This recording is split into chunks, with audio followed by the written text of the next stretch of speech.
hello everyone and welcome to this video. So today in this video, we will be building an RAG application using UiPath. So this is how the application UI will look like. So we will be having a profile information on the left side and we will be having a way to interact with the application on the right side. Okay. Without wasting any time, I'll just show you the demo of this particular application and then we will start building the app. So let me just click on the preview here.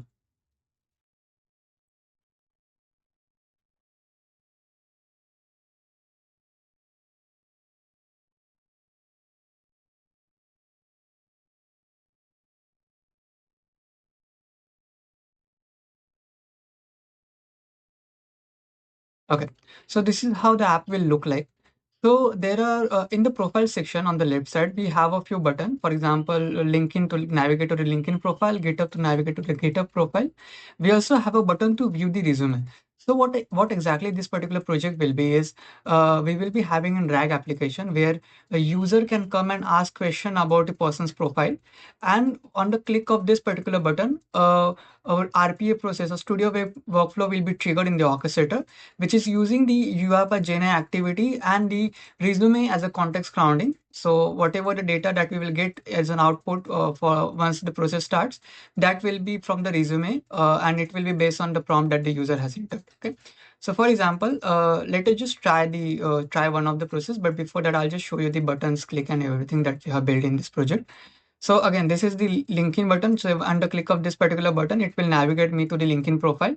And same on, this is the GitHub button for the GitHub profile. You can change the details here as per what you want. Under click of this view resume button, a resume that is stored in the storage bucket will be rendered here in the pop-up. So you can view the resume here. There are two buttons here. One is to maximize this window and another one is to close this window. So I'll just close it as of now. And then on the right side, we have a way to interact with the application, right? So for example, if I ask a prompt, I can use any of the suggested prompt. These are hard-coded prompts that we have built in the application. So if I click on any of the suggested prompt, the prompt will appear here in the input box. And as soon as I click on this button, you will notice, let me go to the orchestrator. Yeah, so you will notice a RPA workflow has started in the orchestrator, which is actually using the UiPath GEN AI activities from the integration services and also using this particular index for the context grounding, which we have created. Okay, so this is the index portfolio, which is mapped to a storage bucket folder named as portfolio, where we only have one file, which is the resume file. Okay. So whatever the response that we get from the our Studio Web Workflow, that response will be shown here in the application. So it is kind of an RAG application, but the RAG is done on the resume or the PDF file that we have uploaded in that folder. Okay. So currently I'm only using one file, which is my resume. But if you want to add multiple files in the same storage bucket folder, you can do that. Specific to the prompt, it will get the data from those files and that data will be shown here in the application. Okay. If I try with some other prompt, for example, if I use the second prompt and if I click on this button, it will have a loader until the process runs properly. And once the process run completed, we will have a response here available to us. Okay. So not necessary you have to use the suggested prompt. Even if you type something, it will pick that particular input as a prompt and it will get the data based on the prompt that you have entered. So this is how the entire application looks like. Now let us start building this application with the UiPath. So I'll just, yeah. Okay. So this is the tech stack that we will be using. So we will be using UiPath Apps, indexes and storage bucket for the context grounding. We will be using the Studio Web Flow, which is actually going to use the GenAI activity from the integration services, and that GenAI activity from the integration services will be mapped to the context grounding index that we have created. And all these things will be orchestrated from the orchestrator. Okay. So now let me switch to the automation cloud. And let me go to the UiPath apps. Okay, so the one thing here is that if I go to the screen again where we have built a portfolio, yeah, you will notice we have done a lot of designing stuff here. So I'm not going to spend more time here in the designing part. Rather, what I have done is that I have exported the design for you. So what you guys can do, you can have this particular John Doe portfolio app available to yourself. I'll make sure this particular files that I'm using in this particular project are available for you to, so that you guys can download and import them in the project. So this is the UI of the application that you have seen in the backend. And then I'm using a two pictures here. One is for the profile, which will be shown here in the profile section, and one is for the app profile. So if I go to the setting here, you will notice we can add a logo here as well, an icon here as well. So for that icon, I'm using this particular image. Okay, so I'll have these three files available to you so that you can download and import those in your application once you import the app in the UiPath Studio. And again, I'm using my own resume. Here you can use your own resume. That will work fine. So let me switch back to the screen again. Okay, so now we are here in the orchestrator. So the very first thing that I'm going to do is import the app. So this is the app file that I'm going to import. So what you need to go, just navigate to the UiPath apps from this particular location. Okay, and from here, click on the create new app button. Here you can give any name that you want to give to your app. Make sure you import the file from the same location which I have shared with you. Wherever you have kept this file, just make sure you pass in the right path and you click on import. So once you import, you will get a name by default available here. You can change this name as per whatever you want. Okay. And with that, I'll click on this create button. So with this, we will have an application UI, the UI that we have built in the UiPath apps, easily available for us. So we are not going to spend time building the UI again. What we will be doing in this video is we will be working on the backend functionality. What happens on the click of this particular button, or what are the flows that we have integrated in this particular project. Okay. So that's it on the importing part. So once you have imported the application into the UI into the project, now what we are going to do is we are going to create a storage bucket. Okay, so that's the second thing that we are going to do. So let me open the cloud again. Okay, let me go to the orchestrator again, and from here I'll go to the orchestrator. Okay, so everything I'm going to keep in a shared folder. So I'll go to the shared folder. From here, I'll go to the storage bucket, and here I'll create a storage bucket folder. So I'll create a new storage bucket folder. I'll name it as portfolio. Okay, and inside this folder, I'm going to upload a file. I'm going to use this resume file. So I'll just upload this resume here.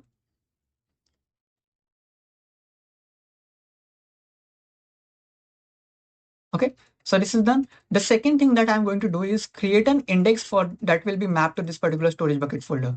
So let us go to the index again. And from here, let me create a new index. I'll name this as index portfolio. Okay. I'll select the data source as storage bucket. I'll select the folder, the folder where we have the PDF file. And I want to keep this to all type because anyway, I'm using only one PDF at the moment. But if you want to keep more files in the storage bucket index or storage bucket folder, you can do that. So that I'll keep it all. Okay. And with that, I'll just click on save. Okay, with that, I have created this index in the orchestrator. Now let us just wait for it to complete. It changed. Let us wait for it to complete, change the status to successful so that it will be available for us.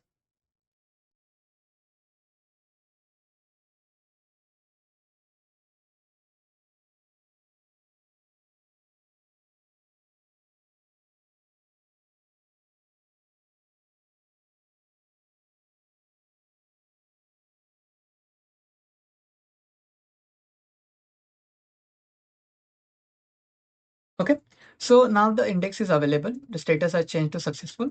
The third thing that we are going to do now is we are going to create an integration service connector. So what we will do, we will go to the navigation again, and from here we will navigate to the integration services. From here, we will again go to the shared folder. Okay. And in the shared folder, I'll search. So for exactly, if I go to the connections here, you will see I don't have the GenAI connection set up here already. Okay. So what I'll do, I'll go to the connector again and I'll search for UiPath GEN AI Activities. Okay. This is the one. I'm going to click here and I'm going to click on the connect to UiPath GEN AI Activities. Remember, I'm doing this in the shared folder because this is something that we have to pass once we, create a process around it to run the process. So I'll click on connect. Okay, here again, you have to select the folder. So I'll select shared. I'll click on connect. Okay, so with that, we have the integration service connection done. So third step is done. Now, the fourth step that we are going to do is we are going to create a studio web workflow, which will be using this GenAI activity and the context and the index that we have created for the context grounding. Okay. So now let us go to the studio, UiPath Studio Web. And from here, we will create a new RPA workflow.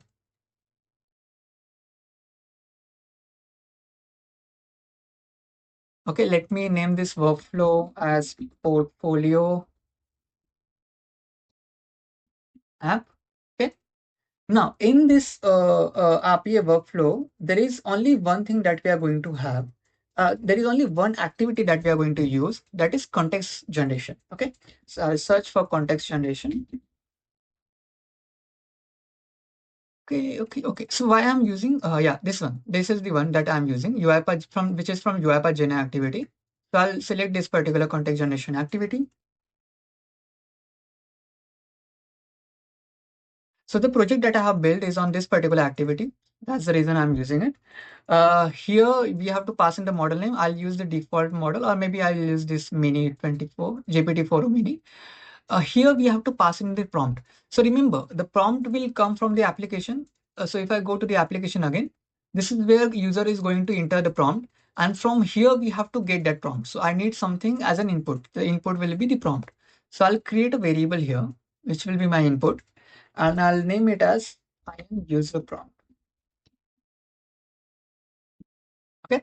This will be of type string and I'm not going to change anything else. Let's keep it as it is. Let me use that prompt here. Okay. With that, I'm going to change the system prompt a little, not a very advanced change. It's just that I'm going to add one thing here, that is a personal assistant. Okay, you are a helpful personal assistant. Okay, with that, let us just save. And in here, I have to select the context grounding. So I can select the existing index, which we just created in the orchestrator. And from here, I can select the folder where my index is. It is in shared folder. And I can select the index. This is my index. Okay. Number of results, I'm going to change this to 1. Okay, that's it. This is the only thing that we are going to use. Now we need the response that is generated using this content generation activity as an output. So I need to create another variable here, which we will be using as an output for the app, so that the data that is generated using the context generation will be shown in the app. So I'll click on this particular outputs. Here I'll create a variable. I'll name the variable as out content. Okay, it will be of type out and the text. Now, what I need to do is I need to use this particular variable as my output. So I'll click on the additional properties. And from here, I'm going to do two things here. Temperature, we are going to keep it 0 because we don't want agent to regenerate on his own. So here on the maximum token count, I'll pass in 1024. Okay. And here on the top generated text, I'll just change this particular variable to the out content. So whatever the data that we are getting from the context generation activity will be stored in this particular out content variable. Okay. With that, we are done with the setup. Let us just test this particular workflow and then we can, integrate this into the UiPath app that we have built. So I'll add 2 log messages here above and below the activity. Okay. So the one log message is for the prompt that we have received. And another log message is for the output that we got from the agent, from the activity. Okay, this will be of type info. Here I want to use variable out content.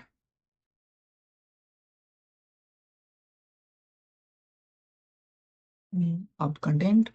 Here again the type log label is info and variable is prompt. Okay, so what I'll do, I'll just pass in. Okay, so let us just run this workflow. Run this studio web workflow, and let us see what response we get in the log. Okay, so let me click on debug on cloud. Here I'll pass in the prompt. So what are his educational qualification?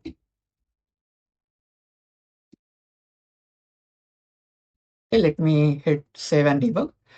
So I'm using this as a prompt. Let us see what response we get from the activity.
Okay, it got timeout. Let me just run the flow again.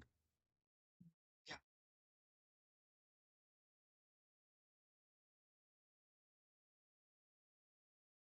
Okay, so this is my prompt. What are his qualification? And this is the response that I got from the agent. Okay, the educational qualification includes and this. Okay, so the studio web workflow is working fine. Now what I can do, so I have to integrate this studio web workflow to my UiPath app. Okay, so in order to integrate here in the app, I have to make sure that the app is published, the web flow is published. Okay, so what I'm going to do, I'm going to publish this studio web workflow. So click on publish, give a change log. Okay, then I'll publish it on the orchestrator tenant and I'll publish it. Okay, let us wait for the URL that we will get here once publish is done.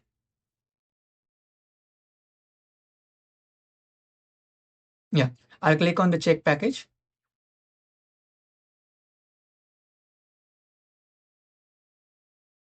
Okay, so from here, I'll click on deploy. Okay. Where I want this project to go is in the shared folder. Okay, I'm not going to change anything else. Just the location has to be shared folder and everything else remains the same. So I'll click on deploy.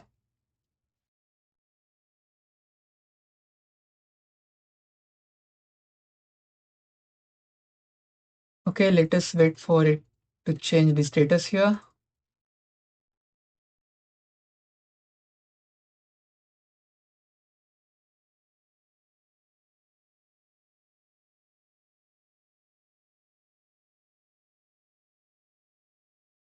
Okay, done. So let me refresh the orchestrator now. Okay, now if I expand the shared folder, you will see the solution that we have just built, the Studio Web Workflow. Okay, and in this, we will have one workflow file. Okay, this is the RPO workflow where we have added the context generation activity. Okay, let me just run this from here, or maybe before running this, let me just integrate it and then we will run it from the app itself. Okay, so now as the workflow is published, I can go to the app. I can click here in the arrow, and from here I can link this particular process to my app. So I'll click on process, default. I know this, yeah. So it is in the shared folder. So just below the shared folder, I have this app available, workflow available. There are two arguments here. One is input, one another is an output. So I'll check this and I'll add it. Okay, with this, we will have the process available for us. Now we have added the process. We need one more thing. We need the storage bucket available here for us. So we will add a storage bucket as well. So I'll click on add here, storage bucket. Let me go to the shared folder. From here, portfolio is my storage bucket folder. So I'll add this as well. Okay, so this is done.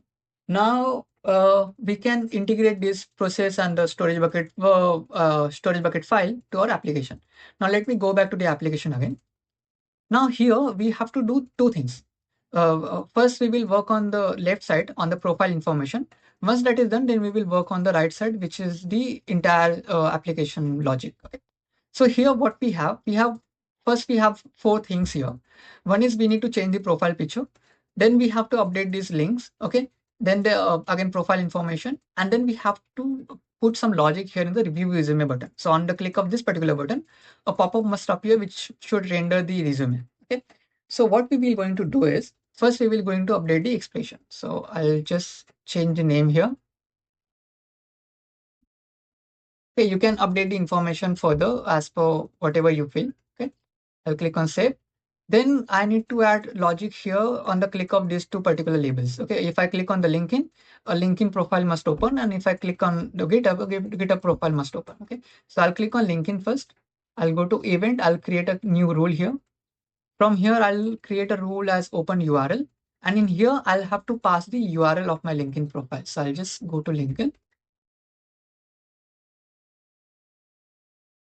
This is my LinkedIn profile. Let me just copy it and I'll paste it here. Make sure you paste it in the double quotes. I'll keep this as true only because I want this to be open in the new tab. Then we will do same for GitHub. Let me create a new role for GitHub. Click on open URL. Let me in my GitHub URL here.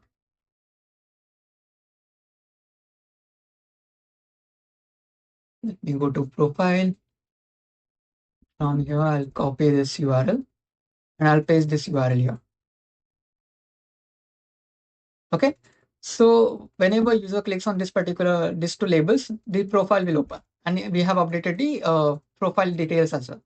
Now the second thing that we need to do is on the click of this view resume button, a resume must be shown on the as a pop-up on the page. Okay. So for this we have to do two things.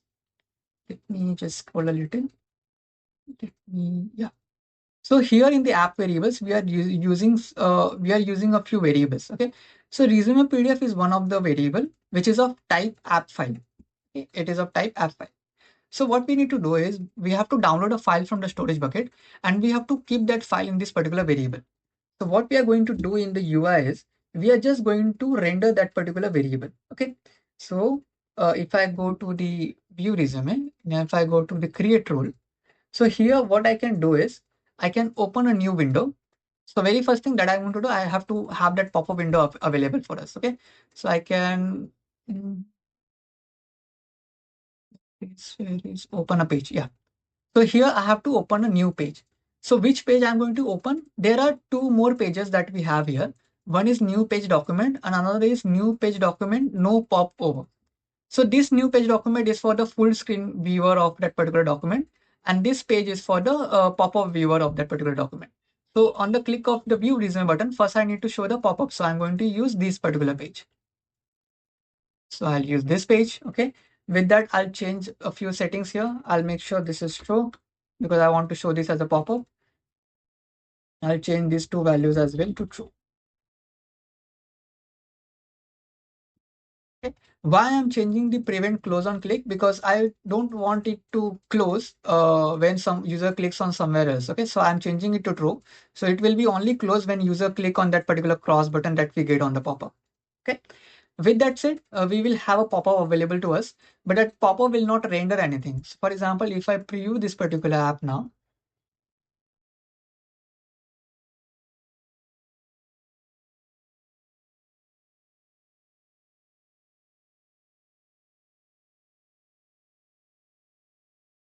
okay, so this is the information that we have pasted here. Then I have two buttons here for the LinkedIn. So LinkedIn profile is working, and I have a button for the GitHub profile as well. So GitHub profile is also working.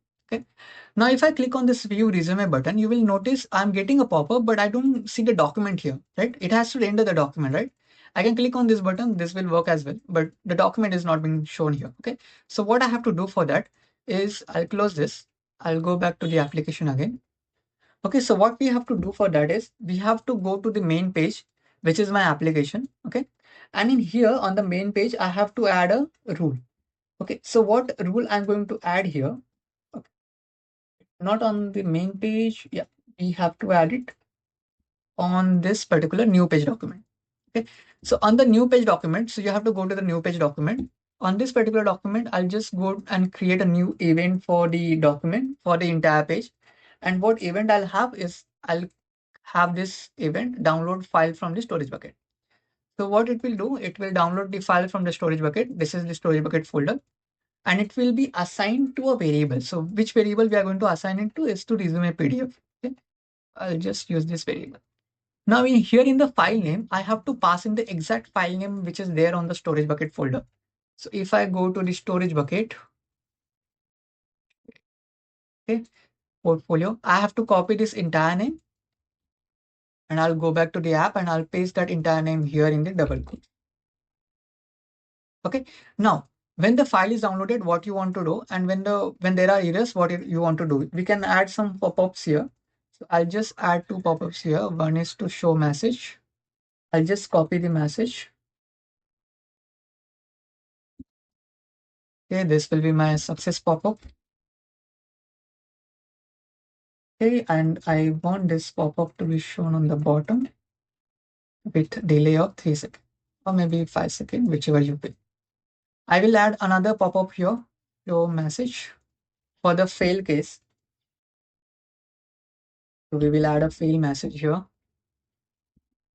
So there is some issue with loading file for preview. Please try again after some time. And I'll change this title to failure or error. Okay. I again want this on the bottom and I'll change the delay to 3 seconds. Okay, with this, we will have a file rendered on the click of that button. So let us preview the app again.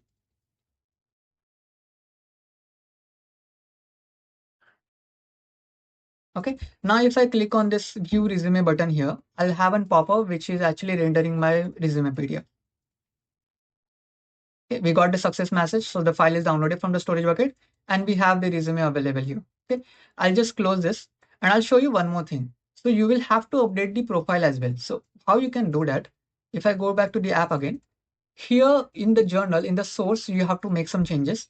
So I have a image already available to me. So if you have your profile image available to you, what you have to do is you have to convert that profile picture. You have to convert this profile picture to the base 64 string. So what you can do is image to base 64 string converter. You can go to the website. You can use this website, base 64 image. And in here, what you have to do, you just have to upload that image. So for example, this is the image. I'll upload it here. Once you upload it, you can click on this code button here.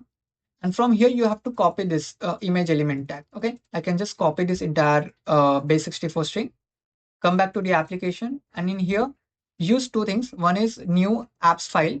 And in the double quotes, you have to pass in that entire base 64 string. Okay, I'll just remove this. I'll pass in the entire base 64 string. Make sure you have that in the double quotes. That's it.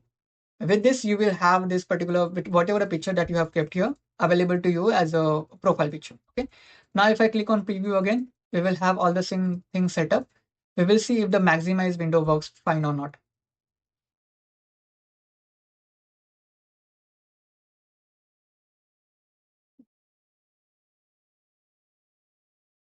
Okay, so these two buttons we have already tested. We have the profile picture rendered here as well. Let me click on the view resume button here. So the resume is getting rendered. Okay, it is working fine. The close button works fine. Let me click on this maximize window. Let's see if this works. Okay, so the maximum windows also work. It was able to render the entire document. Now, if I click on this close button, so the close button isn't working. So on the click of this particular close button, I should go back to the home page. Okay, so it is not working. So let us work on that. So this particular full screen window is this page, no page pop-up window.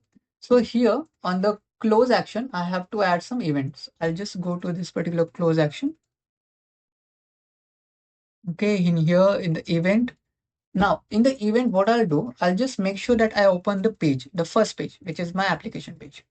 So what I'll do, I'll go here, I'll open that application page. That's it. I don't want to change anything else here. So with that, I'll just close it. And on the click of this particular close button, the application window or the application page will appear. Okay. So with that, let me just go back and let me hit on preview again.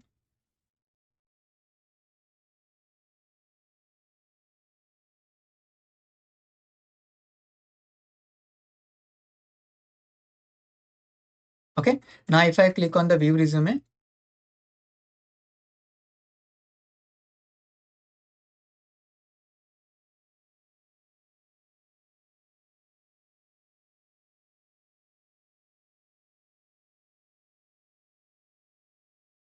Okay, so the resume is getting rendered. Let me click on this maximize button now. I can see the resume here as well. Then I can click on this close button and I should go to the home page, okay, which is working fine. So we are done with the left side. We have done all the profile related things set up in the application. Now we will work on the right side window or right side actions. So let me go back to the app again.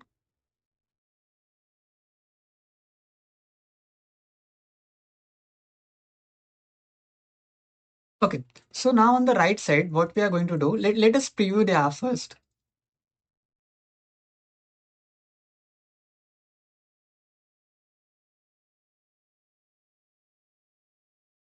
Okay, on the right side, what we want to do is on the click of this particular suggested prompt, a prompt must appear. So let me click on the prompt here. So it is working. So currently we have that logic done in the app. So on the click of the button, the prompt is appearing, which is working fine. Now, whenever user enters a prompt here, and on the click of this particular button, a, stu a Studio Web workflow must trigger in the backend.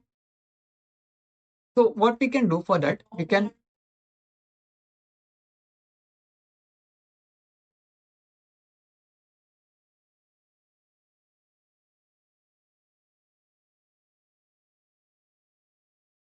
Okay, so now for the right side, what we're going to do is, so for the right side, before building the logic, let us just preview the app first.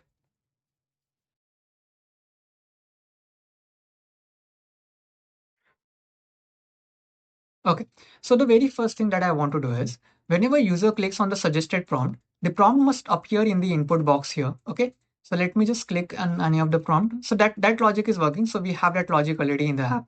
On the click of the suggested prompt, the prompt is appearing here. Then on the click of this particular button, a UiPath Studio Web workflow must trigger in the backend and it must get the response back from that particular Studio Web workflow. Okay. And that response will be shown here in the bottom. Okay. Another thing is we don't want this loader to be available for us all the time.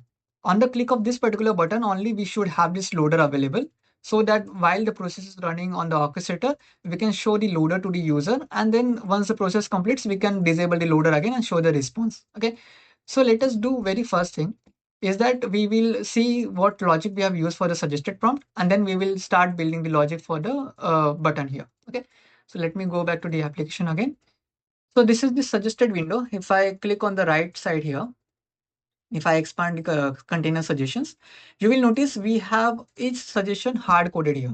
Who is John Doe, and how many years of experience he has, and all those. Okay, you can modify these suggestions. And another thing is, if I go to the event, so this is the exact event. What we are doing is that whenever user click on the suggestions, we are updating the value of the text to the suggestions value. Okay. So what is this text value? This is this particular tab here. So it is in the application and text. So we are changing the application text value to whatever the value that we have for that suggested prompt. Okay. Or the suggested label. Okay. So this will only happen once a user clicks on this particular prompt, suggested prompt. Okay. Now the second thing that we want to do now is on this particular button. So whenever someone clicks on the button, we want a process to be triggered in the backend. Okay. But we also have to set a few logic here for this loader. Okay. One more thing, this loader is a GIF file. Okay. So to have this particular GIF available here, what I did is, let's just go to the journal. I have the GIF file downloaded. And what I did, I converted that GIF file again to the base64 string using the same website, using this website. Okay. So what you can do, you can use that base64 string here, and then the GIF will be available for you. Okay. You can notice that this is a data image GIF. Okay. This is how I added this GIF here. Now, what I need to do here for this particular GIF is that, okay, so in the GIF, there are two variables. We are using a variable here for showing the GIF, which is a loader visibility. So if this is false, the GIF will be available. If this is true, the GIF will not be available. It will be hidden and disabled. Okay. Then another thing, we have one variable here which is for the response. Okay. So whatever the response that we are getting from the Studio Web workflow, we have to store that response in this particular variable out generated content. So that response will be shown here in this application. Okay. So let us go and build the logic for this button. I'll click on the button here. Let me go to the events and create a view. Okay. So now for this button, The very first thing that we are going to do is we are going to add an if condition here. We have to make sure that something is entered in this particular input box. If there is nothing entered here, we will just tell the user that we have not entered anything. Just enter some text and then you can see the workflow running. Okay. So what we will do, we will first have a condition here. So we will put a condition string is null or white space. And this is for which input box? This is for application and the text. Okay. So I'll use application dot text is my label and I want to pick the value. So I'll use value. So it will get me the value that is there in that particular text box. So if this particular value is null or white space, then what I want to show is I want to set the variable. The out generated variable is what we are showing in the application, right? So I'll set the value of this particular variable to some informative message for the user so that he can understand that he has entered nothing, right? So I'll just go here. I'll set the value of that particular variable to something like this. Okay, let's type something in the input box or click on any of the suggested prompt to see the magic. Okay, what if a user has entered something on that particular input box? Okay, in that case, I want to start the RPA process. Okay, or the Studio Web workflow. So what I can do, I can use a start process action here, and I can start the process which I just connected in this application, which is RPA workflow. So let me just select that workflow process.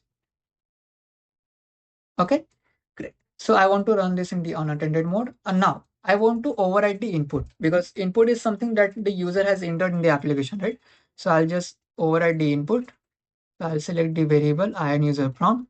This ion user prompt input will be my application text value because this is where we are getting the prompt from. Okay. Oh, let me add this again. Flow ion user prompt. And from here, let me that text value. Okay. So that text value will be used as an input. Now, the second thing is execution target. We are not going to do anything in the execution target. So we will make sure it remains as it is. Now, when the process starts, what we want to do when the process starts, right? So we want to make sure that the loader is enabled. Okay. But before that, we have to disable the loader because the loader is anyway enabled. It is currently showing even though I don't interact with loader, right? So on the click of this button only, I want the loader to be enabled. So what I can do, I can disable the loader once the app is loading. Okay. The entire app is loading. So how I can do that? I can go to the main application page, which is the first page that we are loading. I can add an event here. Okay. Let me just Yeah. So what I can do is I can add an event here. Let me just set a value of this loader visibility variable. Okay. I can set the value to true so that the loader won't be shown on the first run or whenever we have the app loaded to us. Okay. And now I'll click on I'll go to and edit the role again for here. So whenever the process starts, I want that loader to be available for me. Okay. Or for the user. So let us go back here. Yeah. So the very first thing that I want to do is I want to make sure the loader is enabled. So I'll set the value of that particular variable to false so that the loader can be shown on the page. Okay. That's the first thing I'm going to do when the process start. The second thing that I'm going to do is I'm going to add a message for the user so that he can wait for some time until the response is until we have the response from the RPA Studio Web workflow. Okay. For that, I'll just have an variable value updated here because this value we are showing to the user. So I'll just update it here. Okay, so what we are showing to the user is please wait for a few seconds. If you don't get a response within 6 or 10 seconds, please try it. Okay. So this is what we want to do when the process starts. Now, what should we do when the process suspends? Okay. So we will add the logic here as well. So the very first thing that we need to do is we need to make sure that the loader is disabled. Okay. So we will set the value of the loader visibility to true.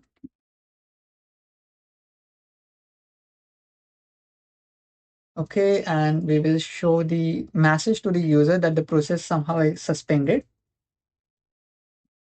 Just copy that message.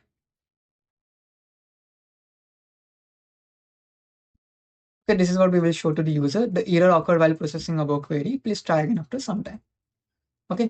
Now, what should we do? What should we show to the user when the process completes? Okay. So the very first thing that we are going to do here is we are going to disable the loader. Okay. So that's the first thing, because the run has completed. We just want to show the output to the user. So we will just disable the loader.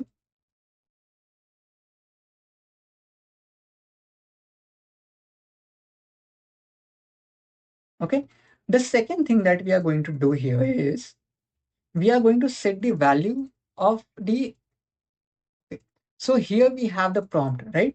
And here we also have a prompt and question. So whenever we get a response back from the Studio Web Workflow, we want the prompt which was used for the processing to be shown here to the user. So we are going to update this particular label. So let me go here. Let me just add a set value again. And here the set value will be for application dot user prompt.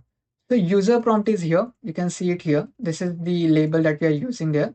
And we want to update the value of this user prompt to the prompt that the user has entered in the input box.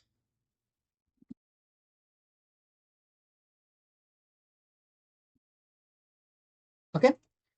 With that, let us go down and then we will add another value here. This is the output that we got from the Studio Web Workflow. That will be updated in this particular value. Let me go to the processes and select the out content. Okay. So whatever we got from the workflow, that will be shown here. I want to make sure whenever we have the response here, I want to make sure that I change the value of this particular input box to blank string so that the user can again interact with the application. So what I'll do, I'll just create a set value here again. I'll use the application text value here.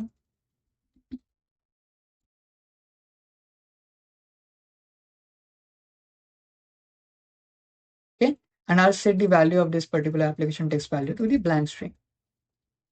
Okay, that's it. We have built all the logic. Now let us preview the app.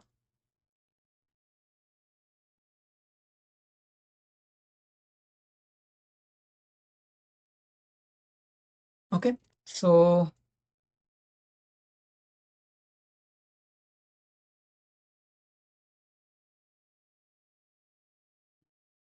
okay, so the app is available.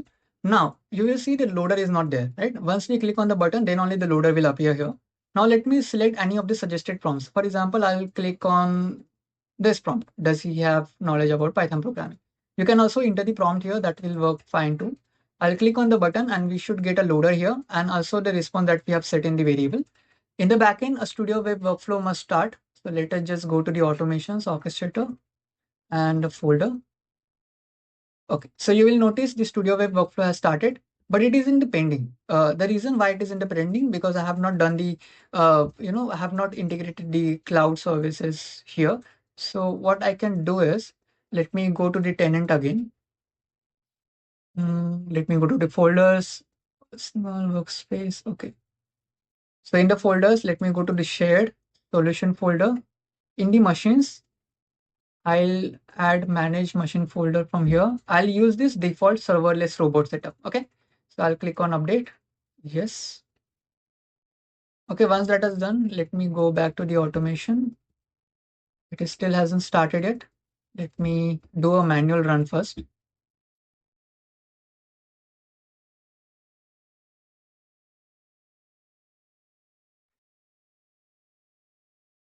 Okay. So it is working.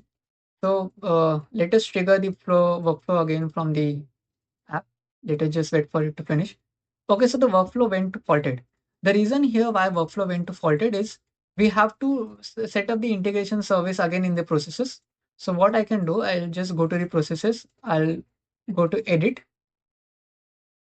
From here, I'll click on next. And in here, I have to select the integration service connector again.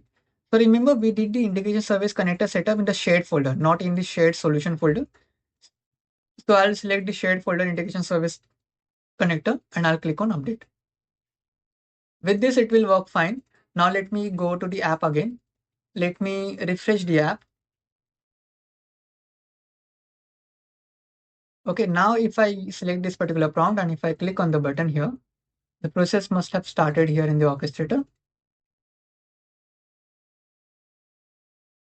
Okay, so the process started. Let us wait for it to change to, yeah, it is running. And once the process completes the run, we will have the response. Yeah, we have the response here. Okay. Yes, he has knowledge of Python programming and whatever the response that we got based on the resume, the context that is there in the resume. So this is how we have built the entire app. You can use these files for the UI purpose. Thank you for watching this video.